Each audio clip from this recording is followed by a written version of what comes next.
Hi, and welcome back to the Elizabeth Knits podcast. I'm Elizabeth, and I'm a knitter from West Yorkshire, which is in the north of England in the UK.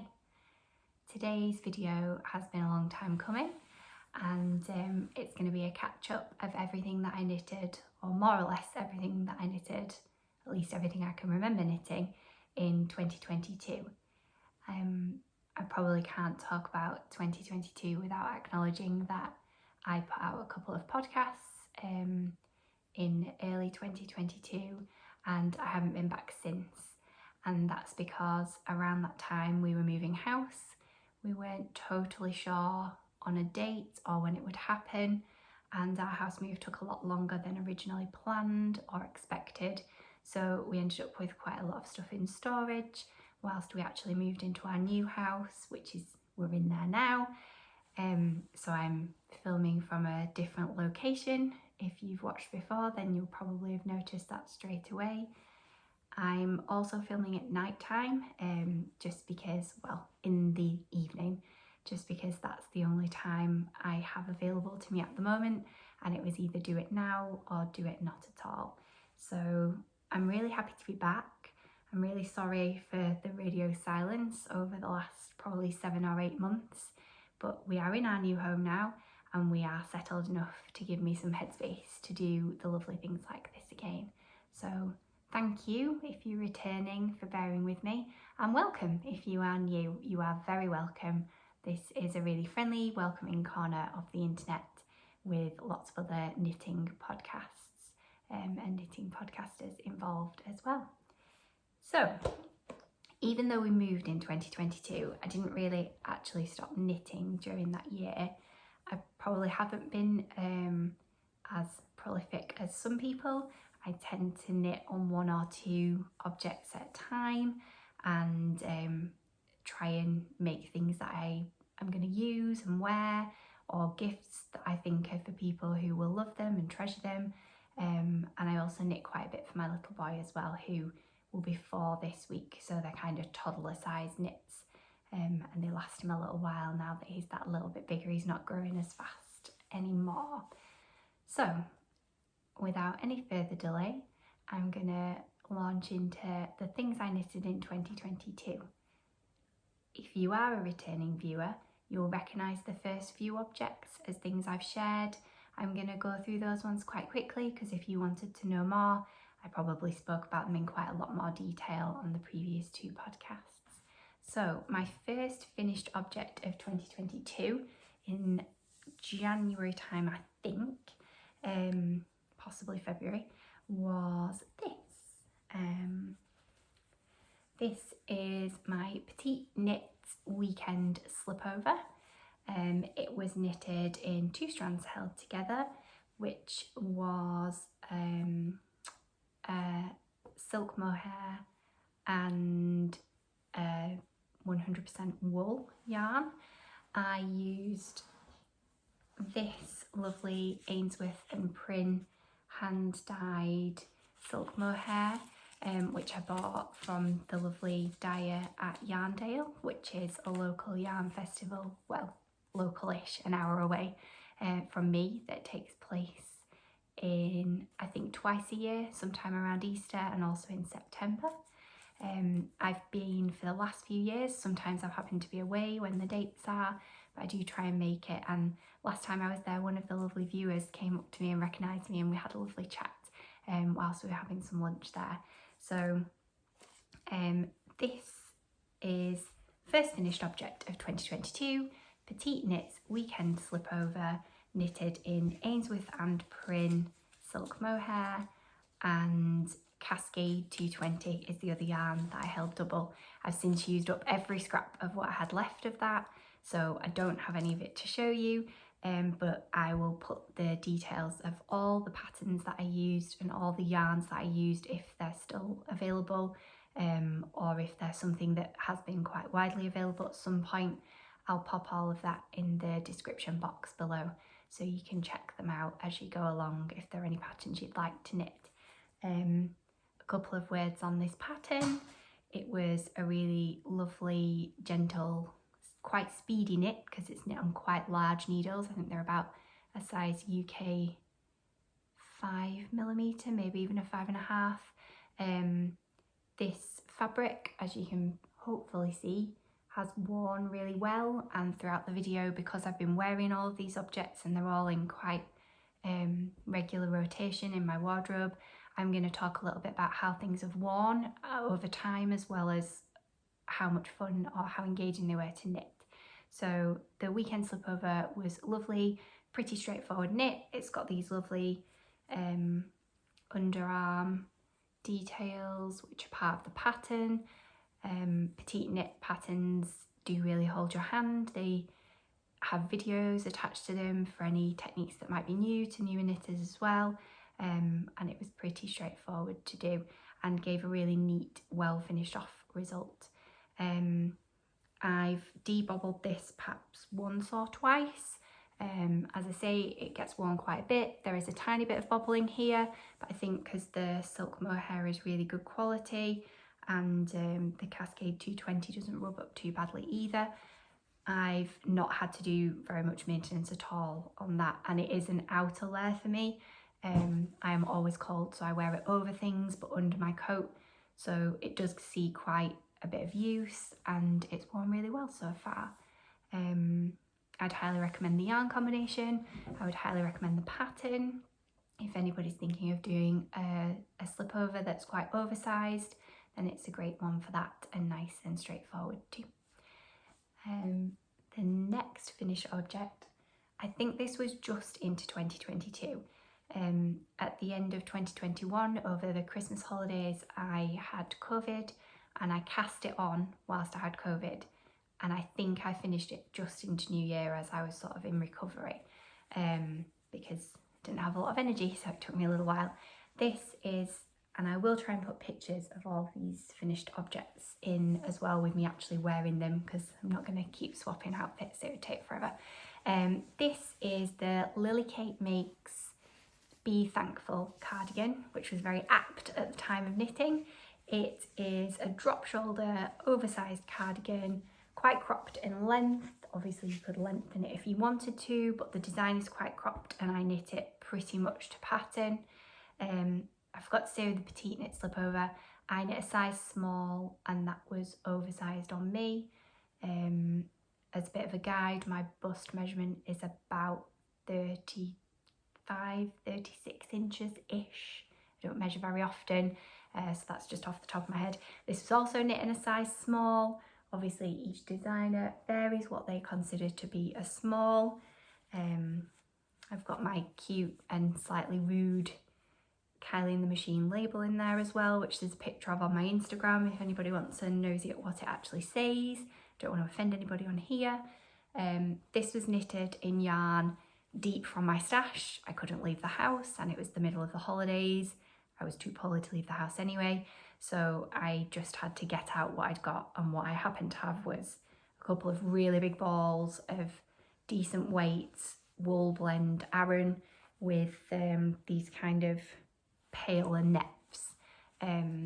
Doesn't show up amazingly well in the light, but this is a navy colour. These are neps, not bobbles, that you can see. And it's super comfy. It goes with pretty much everything. I'm really keen on these lovely copper buttons, which were from a local craft shop to me that's actually closed sadly since then, but you could source something really similar online or from a local craft or yarn shop to you. This was again a really straightforward knit. It was back and forth, fairly confident that it was back and forth to begin with, and then it's actually really cleverly knit in the round with this like faux seam detail. Lily Kate does some really beautiful details on her patterns that just, like this 3-needle bind off at the top on the shoulders. That was my first go at doing one of those. She does some really lovely details on her patterns that stop things from feeling too monotonous to knit, and also add to the overall look of the pattern as well, I think. So I'd really recommend that pattern. I know she's released some others since then as well that I'd be keen to give a go, but they've just not made it to the top of my never-ending list yet. So I definitely feel like having got this back out again, I'm inspired to go and have a look at what else I might like to knit by her, because there are some really beautiful patterns. And she's again someone who's been at Yarndale and met her when she was launching her own line of yarn, Axis by Lily Kate Makes, I think. And that looks and feels amazing too. So Lily Kate Makes, Be Thankful cardigan, knitted in, stashed away for a long time, navy-ish Aran Nep yarn. Okay, next item. I think we're almost at the end of the things that I've shared before, so if you want to jump ahead a few minutes, then feel free and catch me up in a couple of garments time. If you'd like to hear a little bit more about these ones, then obviously you're very welcome to stick with me throughout them. I'm not sure whether I had cast this on or finished it the last time that I podcasted. It certainly featured, but I don't know if it was fully finished. So this is the Knit Purl Girl Crescendo sweater. It was a fairly new pattern at the time, so I think it's probably coming up on a year old now. It's this lovely bulky weight, I think. Yeah, bulky weight. Pattern with lace work around the top, which gives you these gorgeous diamond shapes as you knit it together. They're made with yarn over and knit two together kind of technique. One of the things I really like about this is it looks like it was probably quite complicated to knit, and it really wasn't. Knit Purl Girl patterns, again, are really quite good for holding your hand.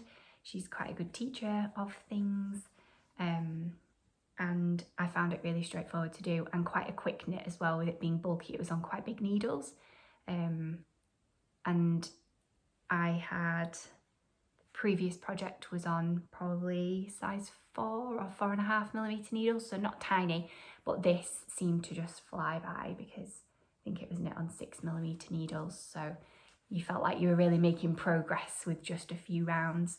I think Sophie, the Knit Purl Girl, has, I'm sure she's called Sophie, forgive me if not, I think she's released a couple of updates to the pattern since then, maybe something around the depth of the armhole.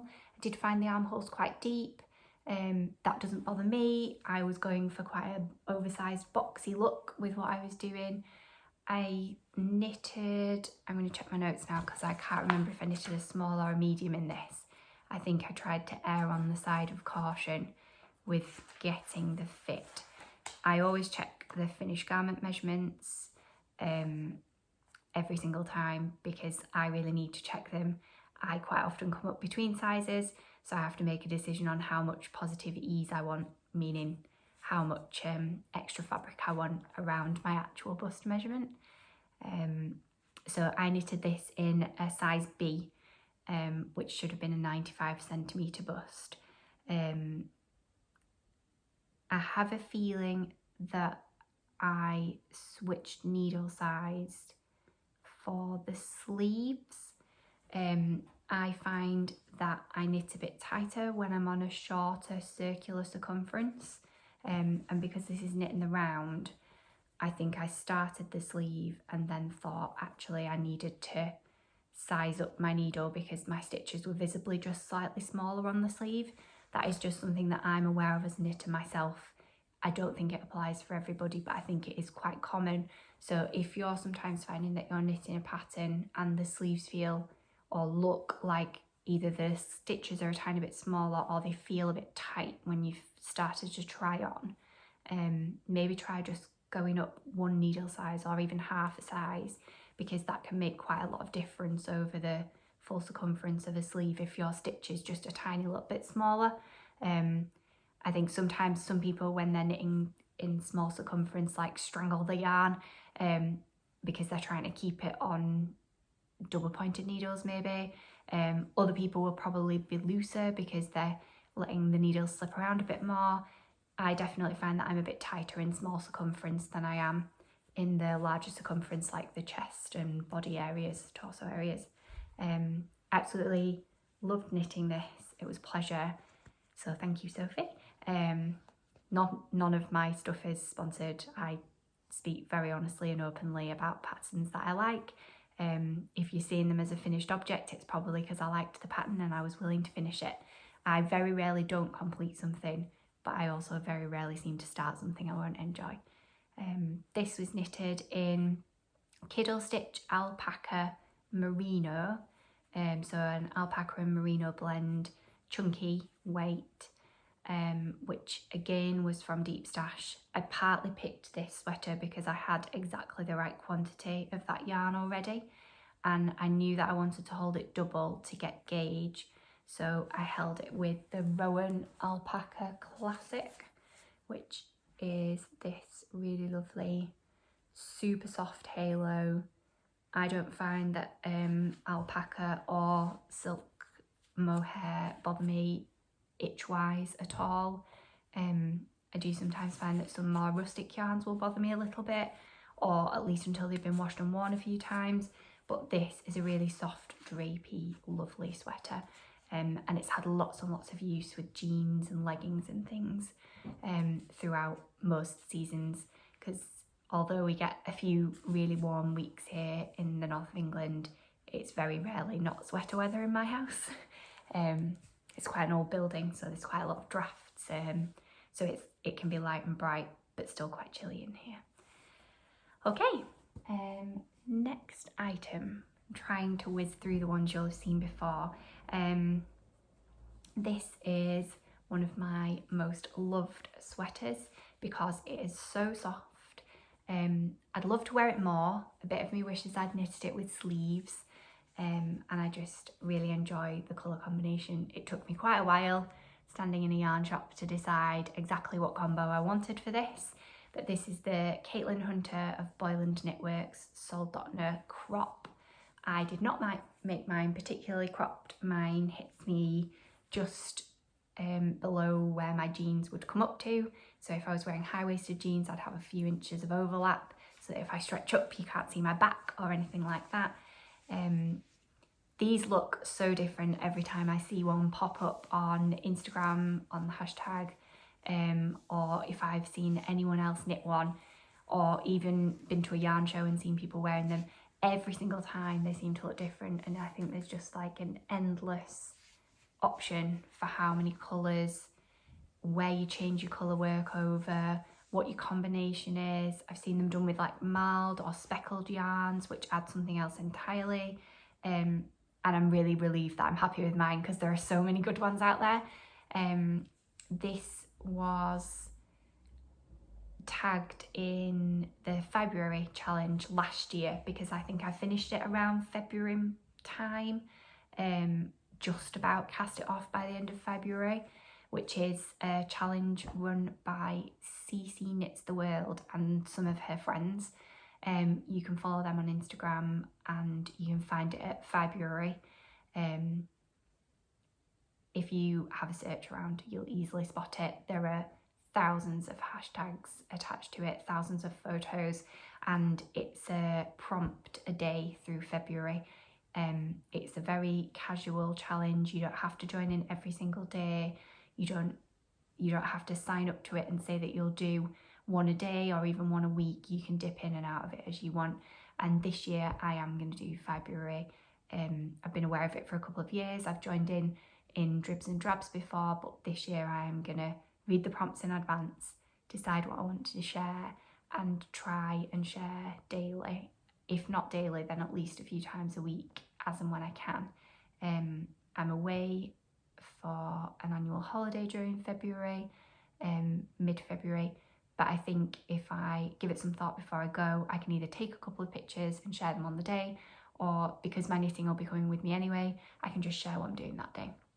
And I'm really looking forward to joining in, so thank you to CC Knits the World and the other hosts of February for doing that. It's a lovely thing to join in with.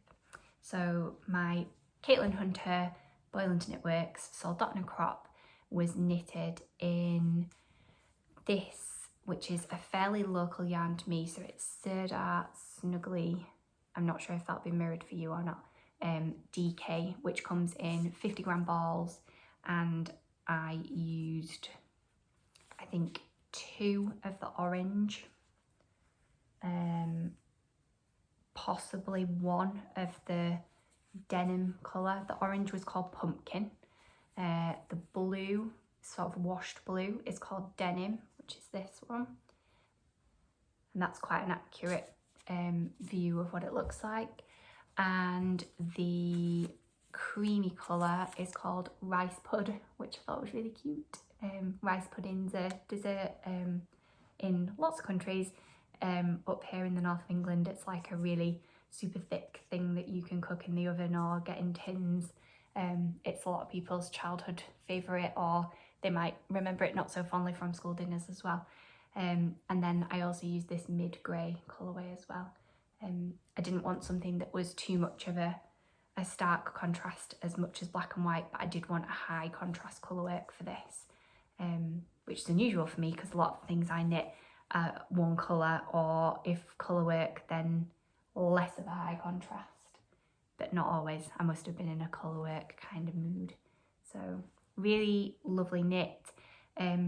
The only thing I would say is, and I think a lot of people have found this, on the photos of Caitlin wearing her Soldotna, I don't know whether her gauge is really different to mine or she's a much looser knitter, but the cast on for the neck, hers looks like it's kind of a boat neck and mine is just a crew neck, and that's with casting on the normal number of stitches with the recommended needle size, because I felt like I was getting gauge.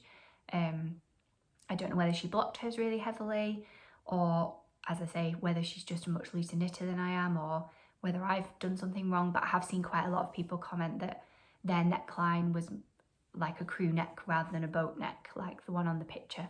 So just something to be aware of, particularly if you don't like that feeling of things quite close up on your neck. I don't mind it at all, but I know a lot of people don't like it.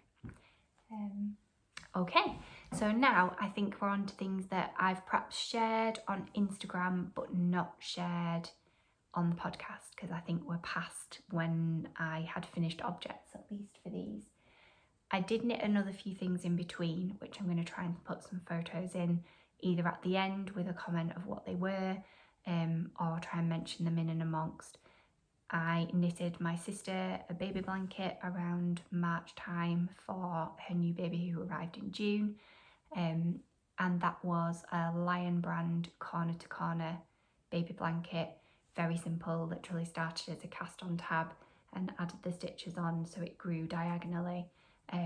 I weighed my yarn, got to halfway and started to reduce and go the other way, and that was knitted in Rico Creative Aran weight, which was a really super soft, I think an acrylic blend, because my sister is not a knitter, and I knew it was going to be a baby blanket, so it's going to get chucked in and out of car seat, pram, potentially get a little bit messy and a little bit mucky and need to be thrown in a washing machine and not cause somebody an extra job.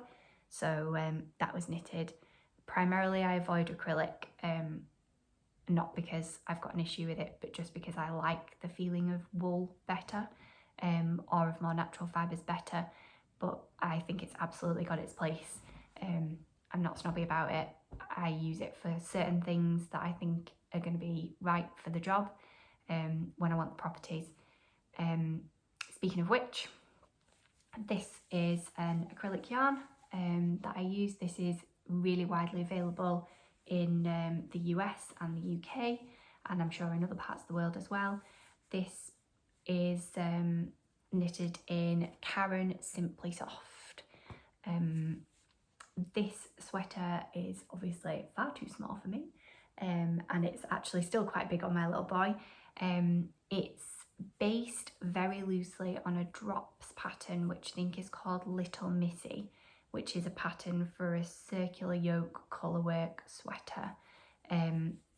Its colourwork section is nothing like the one on here really. I made my own up. I just wanted to look at it for where they were putting their increases. So it's not a pattern that I've completely made up myself, but the colour work I planned out and designed myself because my little boy wanted an Easter sweater. and he told me that he wanted it about 3 weeks before Easter. So I had to dive around, picked out what I'd already got. This yarn was bought for a colourwork blanket quite a long time ago that I started to crochet and decided it wasn't really going to get used. So I ripped it out, saved the yarn, and thought it will do for something else one day. This yarn's not ideal for colourwork. It's blocked out just fine. It's fairly neat, but it doesn't do, with it being acrylic, it doesn't hold itself together in the same way on the back. So it is fairly neat on the back, but it doesn't have that sort of stickiness of real wool. And Karen Simply Soft in particular is kind of like almost shiny feeling. To some people it might be a bit squeaky. It wasn't my favourite thing to knit with, but I am absolutely a big believer in not keeping hold of yarn that I'm not going to use. And I figured if I'm not going to use it for a lovely, bright, cheerful Easter sweater for my little boy, then I'm not going to use it at all, am I? So, very cute. It will definitely fit him again this Easter because I made it so big that it was almost a dress on him. But it looked adorable with his leggings and wellies, and he absolutely loved it and insisted on wearing it as much as possible for a few weeks. And then it sort of got pushed to the back of the wardrobe a bit more as summer came. And I've not let him get it back out yet, but he can do in the next month or so because we're not too far off Easter. The colours that I used for the main body, it's their grey colourway, which is called Grey Heather. That's a pretty accurate colour picture of it. And then the yellow is gold, apparently. It is a golden yellow. Again, quite a true colour on the camera there. It's definitely leaning towards more mustard than more of like a lemony yellow. And then the blue, you can see that I've only used tiny amounts of each of these contrast colours. This is soft blue, which is kind of like sky coloured. And the green has the best name. That one's called Pistachio, and it is very much a pistachio middle kind of a colour. I've got quite a bit of this left, so in all of these colours plus more. So if anyone's got any recommendations for something that knits up really well in Karen Simply Soft, then I'm very keen to find them, because I probably won't use it for any more colourwork sweaters, but it served its purpose. So that's really good, and the rest of it will go back into my stash for use at a later date. Okay, we are maybe halfway through. So the object that I'm wearing is also one of my finished objects from last year. This is the Petite Knit Anker sweater, my size. It's knitted in Woolly Knit Merino cone, which I bought, I think, a 500 gram cone. And this is what's left of it. So there's still quite a lot left. I know it probably doesn't look like tons on the cone, but actually that will be a decent amount. I'm not going to get another sweater out of it. I held it double to get DK weight because this is fingering weight. And it was a pleasure to knit with. It washed really, really nicely when I blocked it. It bloomed really well, and now it's really, really soft after a little bit of wear. I think it's worked nicely for these ribbed sections around the top that create the texture that the pattern's really well known for. If I was to knit this again, I might put some short rows in across the back below this textured section, just to bring the back up a little bit so that the neckline wasn't quite as high on the front. I'd probably prefer it just, you know, a case of a few short rows down, half an inch or so would do it. This was knitted to pattern pretty much exactly. I tend to get a fairly accurate gauge on Petite knit patterns for my gauge, and it's in this lovely sort of off-white, I think it's called Bianco Cream, Woolly Knit Merino wool.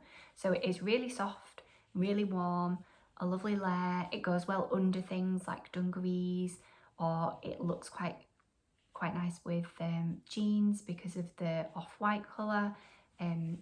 It seems to work well with hair colour or complexion, for me at least, and I'd highly recommend Woolly Knit. I'm sure most people who found this podcast have already found Woolly Knit, but they are about an hour away from me in the opposite direction to Yarndale. They're over the border in Lancashire, or near to Lancashire. Fairly sure that's accurate. I haven't been to their actual factory and shop yet, but it is something that I'm hoping to do in the next few months. So if anyone's interested in a bit of B-roll footage from walking around Woolly Knit, then I'd be more than happy to do that. I am really lucky that I live somewhere that's quite central to quite a lot of knitting and fibre culture. A lot of the mills in and around West Yorkshire were originally woolen mills of some description. Not all, but lots of them. So there is still quite a lot of locally produced fibre here, whether it's spun into yarn or whether it in this area or whether it's kind of shipped out and used elsewhere. There's a lot of really rich local history around here. So it's nice to kind of tap into that, and there are some local makers of fibre and yarn that I'd like to try out this year as well in particular. Okay, next item. I'm not going to say too much about this because I don't have loads to share about it. I made a self-designed slipover, again quite boxy and oversized and very cropped. This comes just to the top of a pair of jeans on me. I didn't really base it on any pattern. I just had a few balls of this really soft and lovely kind of, it's a bit more purple than it's coming up on camera. This was an alpaca wool blend. Can't remember the brand, but it was a gift from a friend. She'd bought me not quite a sweater's quantity, but too much for something like a hat or mitts.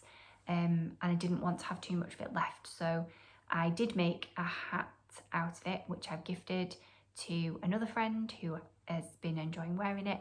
And then I felt like I didn't really want a cowl and I wasn't really sure. So I just cast on and made it up as I went along. And because I've knit a slipover before, I felt like I had some idea of how I wanted to do it. I can't even remember. I think I grafted the shoulders. I think I knit it from the bottom up, which is unusual for me. I usually knit top down. But because I knit a swatch and judge my gauge, I kind of figured it out as I went along, which is why I don't have tons to say about it. I did make notes at the time, but I didn't love it. I'm not a pattern designer. I wear it, it gets some use. I don't have loads more to say about it than that. The yarn's lovely. It drapes really beautifully, but I know that it's a discontinued yarn because not long after she'd bought it, I did try and get a hold of some more of it in the same colourway so that I could do a full sweater, and nowhere had it in stock anymore. And I was told by somewhere that I inquired with that it was actually completely discontinued and I was unlikely to get any more. I did have a quick look on Ravelry, but I'm not very good with the shopping functions, so I just decided to use what I've got and make something with it. And I'm pretty happy with it, but it's not a pattern that I'd repeat, and it's not a yarn I'll be able to buy again or that someone else would be able to get hold of. So that's kind of the end of that. As the year's gone on, I've started and finished quite a lot of projects, but quite a few of them were gift knits. So in October time, I went on a trip with friends to Amsterdam, and whilst I was there, I knitted the lighthouse hat. I'm going to check who that was by because I can't actually remember, and I ought to because I've knitted about half a dozen of them in the last few months. It's by Cold Comfort Knitwear. So this is a paid pattern. You can get a hold of it on Ravelry or directly through them. I've adapted the pattern quite a few times, but it is just a really nice beanie pattern. So whilst I was in Amsterdam, I knitted one very similar to this to use up the remnants that I'd got left of the Cascade 220 from the Petite knit pullover slipover, and I held it with some of this, which is an off-white silk mohair that I bought from Beehive Knits last year in January, I think, or maybe just after Christmas. I think I might have placed a COVID order when I was feeling a bit sick and sorry for myself. But Beth from Beehive Knits, she has this lovely packaging that kind of looks like, I don't know if it's supposed to look like her, it kind of does. This was the Patty Kid Mohair, and it's the Au Naturel colour. So these beanies that I've knitted holding double with it are hand wash only, but I don't know about anyone else, but I don't wash hats all that often. And the ones that I've gifted, my friends know that they're a hand wash only item.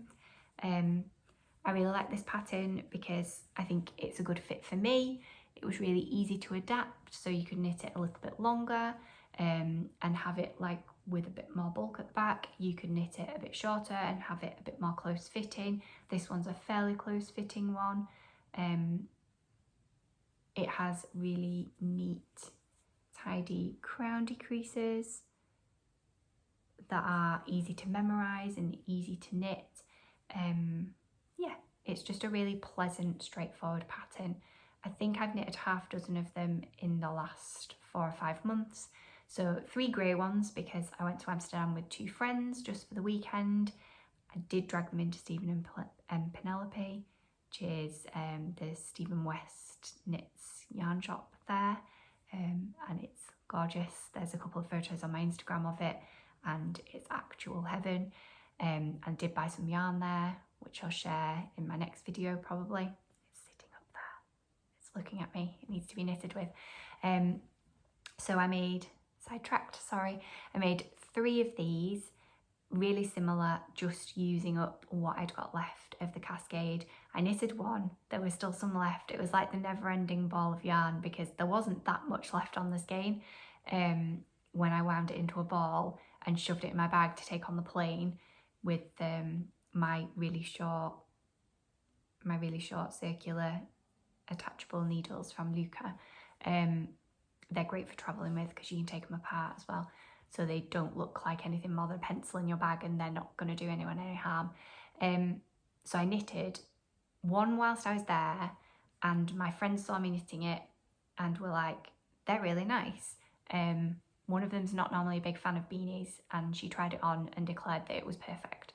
So I gave her that one for Christmas, and in the interim time I knitted myself another one and my other friend one. So the plan is that we're all going to go together. We're going to go somewhere else in Europe together next year for a weekend again because we had such a lovely time, and we're all going to take our lighthouse hat beanies. They're all slightly different sizes because once I'd knitted one, it was really easy to just adapt the pattern size up a bit, down a bit. These ones are made with 2 yarns held double, but you don't have to do that. And as I say, I've knitted a few more since then. One of them is a green one for my little boy. It's currently being washed because it hasn't really left his head since I knitted it about 6 weeks ago.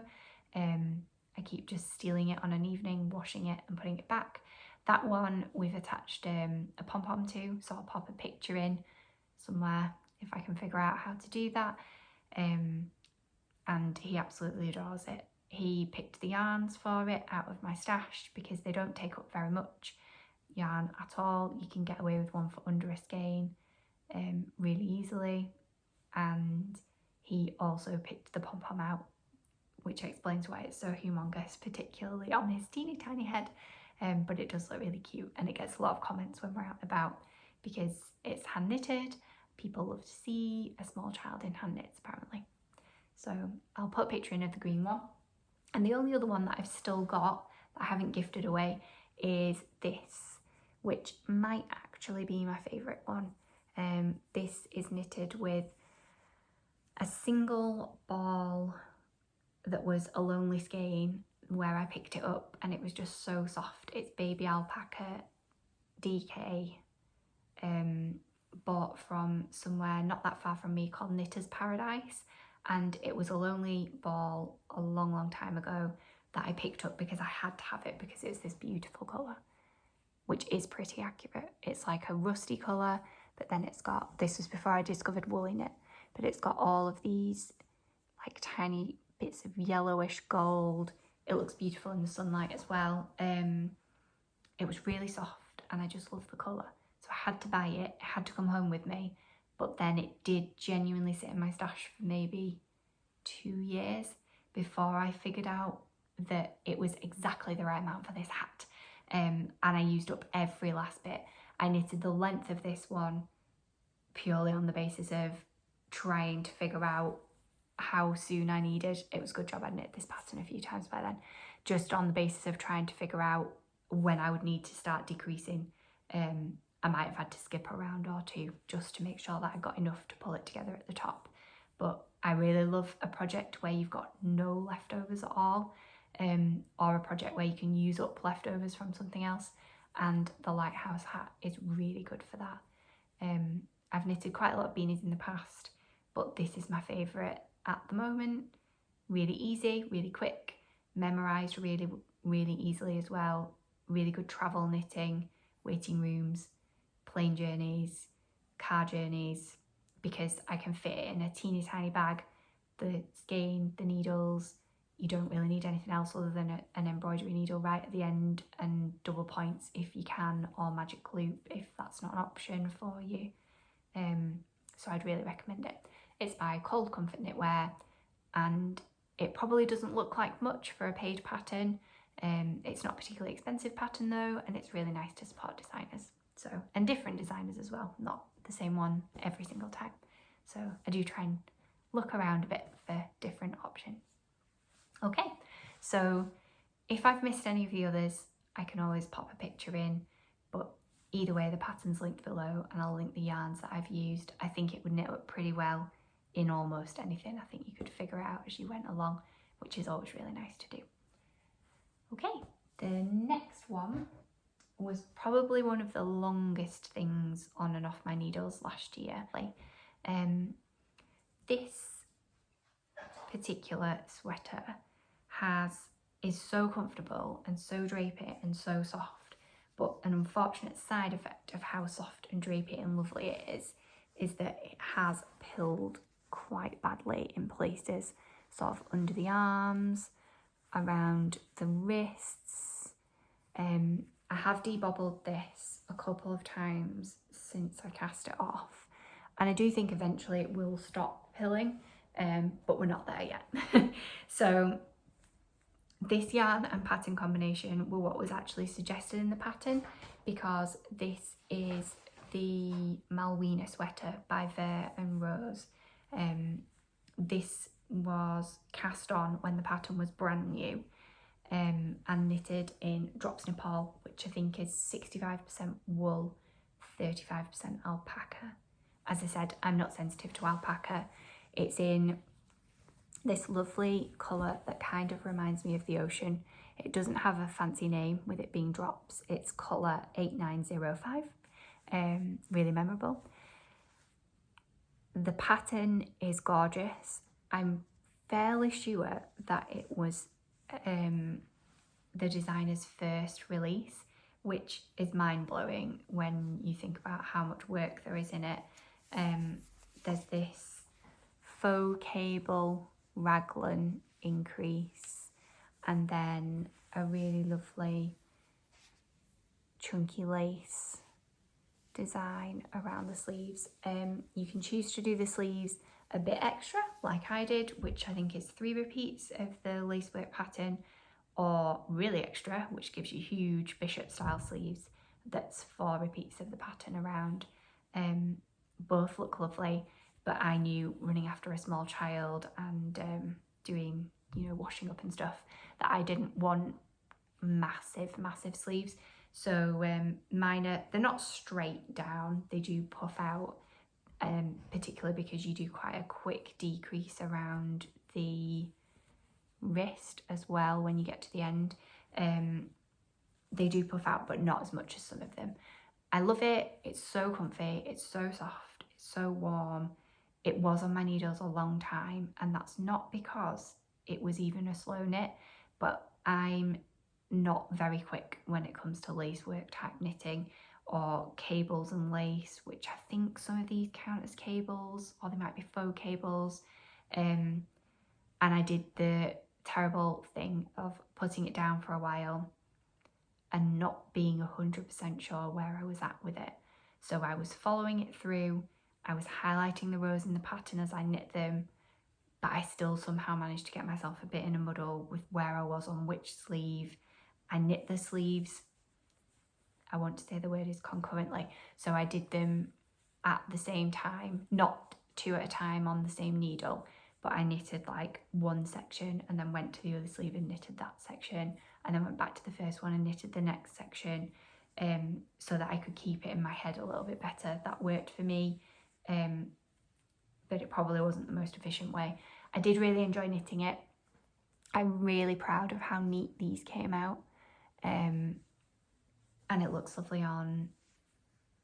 It's a really good fit for me and for how I like my sweaters to fit, and it's really nice and heavy, which you don't always want a sweater to be heavy, but this one feels nice. I feel like you can tell you're wearing it, and it keeps you lovely and snug. I sourced my drops Nepal from Linda Hobby, who shipped to the UK from the Netherlands, maybe? Denmark? Not sure. One of the Nordic countries. Their shipping is completely reasonable.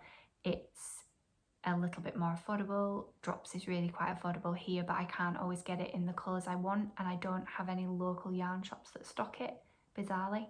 I think that's probably because there are other yarns that are made and more easily sourced a bit more locally, but I do really like drops, and it makes really affordable projects, which is sometimes just exactly what you need. I think this whole sweater was about £30, and I actually had the yarn for it as my Mother's Day present last year, so I know that I didn't cast it on until at least the end of March, and then it wasn't finished probably until August or September, because whilst we were moving, I didn't have the headspace to do lace or cables.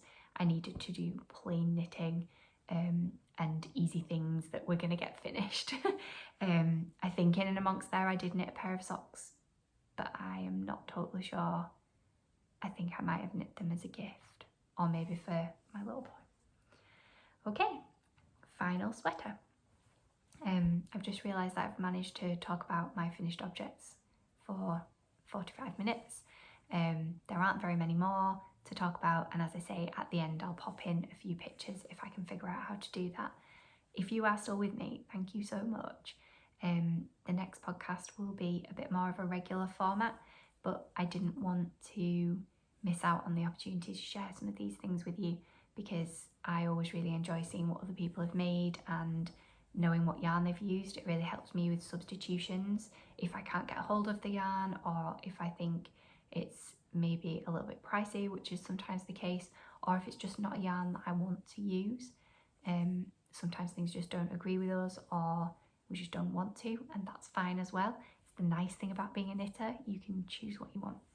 So the last one is another knit for my little boy. So another colourwork yoke sweater. This was a total pleasure to knit. I got everything for this, I think, from Tangled Yarn, which is in London. Tangled, the yarn shop in London. I wasn't there, I ordered it online, and I was inspired to do it because they had the pattern book that I wanted, which was Jessica McDonald's Woodland Ramble. This is the cedar pattern from that book, which is designed for kids. I've knitted the age 4. He isn't 4 yet. He's still got plenty of growing room in it, but it's a good size on him at the moment still. And I used the recommended yarn, and it was really nice for a change to just buy the pattern and the yarn in the same place. They came in the same delivery, and it just meant I'd got everything I needed. I'd already got the needles, because they were pretty standard size. And this is the yarn I used. And I have got enough to make, I think, the coordinating cowl, which is in the book as well. So I'm going to show him a picture of it and see whether he thinks it's something he would wear, because he does really, really love this sweater. He wears it quite regularly already. It's wearing really, really well. Just before I show you the yarn, it's wearing really, really well. And if you were a beginner to colour work, this would be a really good one to use, this particular yarn, because there's just a little bit of stretch in it. I think it's just the way that it's been spun. I feel like it might be woolen spun, but I could be wrong. It's really light and airy. It comes in this beautiful packaging with these little like hand-drawn looking illustrations on them, which I think you can see there. So for this, I used the colours recommended in the pattern as well. I didn't even dream up my own colour combination, which sounds really awful when I've been talking about being unique and everyone's being different. I did combine them slightly differently because I knew that he'd want the biggest colour of the colour work to be the green, because he told me so. So I used the colour Caramel as a contrast, which is this lovely, it's looking a bit more red there. It's more of a brownish caramel. In Ulysses. It is 100% wool, and you need to hand wash it, which I'm fine with. And the recommended needle size is a 3 or 3.5. I think this was knit on a 3.5.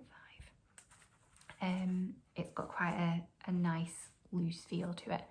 And then we've got the colour Foret or Foray, and the final colour, which I've only got a really small amount left of, is Boyland. That's pretty true to colour. Yeah, really easy, really straightforward. If you've not done colour work before, I would highly encourage you to try it.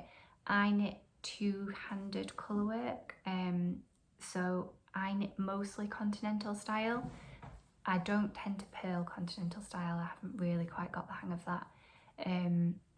But I knit two-handed colour work, so I hold a yarn in each hand and pick and throw between colours. It's one colour in each, two colours per row on the colour work sections, so you're not trying to hold and carry too many yarns behind. The floats are pretty short, so if you want to carry them you can, but you don't have to. And it was a pleasure to knit, so thanks Jessica McDonald for a lovely pattern. There are lots of other lovely ones in the book as well, which I might have more of an explore of, but I've got a few things on my to make list at the moment, so I'll talk about those next time. If you've made it to the end, thank you so much for staying with me. I did also make a couple of baby cardigans this year. I'll pop some pictures of those in. One of them was for my sister's new arrival, and one of them was a friend's new arrival. Baby literally came along on Friday night as I'm filming this on the Monday, so I'm hoping that I might get a cute picture before I have to load it up of baby in that little wrap over cardigan. The two cardigans that I knitted were the baby fur jacket, which is a short sleeve jacket pattern. I knit it in an alpaca wool blend, I think Alpaca DK it's called, by a local company, and the baby fur jacket is by Isabel de Marquis. I think without showing you any of the instructions, I can show you the picture pattern. It's not showing up particularly well, but it's got these lovely like little motifs that look like fir trees that are just done in texture. There's no colour work to it. It's just knitting around cardigan top down and really straightforward. And the other one that I knitted was a free pattern that I managed to find from a blog post actually, and that's the Ulma cardigan. I knew, well, I hope that my friend likes it. I knew that I wanted to knit her a wrap over cardigan for baby, I just felt like it'd suit her aesthetic, and I knit that in the Snuggly DK 4-ply that I showed you earlier. Not in the rice pudding colour, which is this one. It's the same yarn that I used for my Soldotna crop. So the same yarn but a different colourway. I believe the colourway was called Caramel, so it's just like a really, really soft creamish brown colour. If you've made it to the end, thank you so much for sticking around. Please feel free to like or subscribe or share this video with friends, or join me over on Instagram. I've always had a lot more followers on YouTube than I do on Instagram, but I do post to Instagram quite regularly, or I have been doing more recently again, after a bit of a break from the move. Thank you so much if you've returned and stuck with me. Thank you so much if you've joined me for the first time, and I hope to see you again.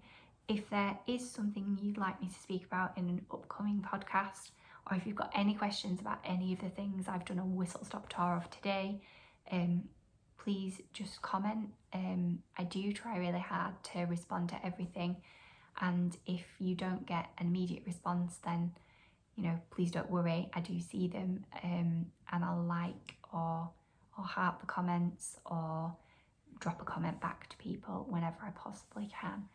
I'm hoping that there'll be someone out there to actually watch this at this point. That would be really lovely, because I know that YouTube probably won't like that I haven't posted in such a long time. But we'll give it a go, and I will see you in the next couple of weeks with a more regular format podcast, because I've got a couple of ongoing works in progress that I want to share. I've got another finished object or two that I've finished at the beginning of this year and haven't shared anywhere yet.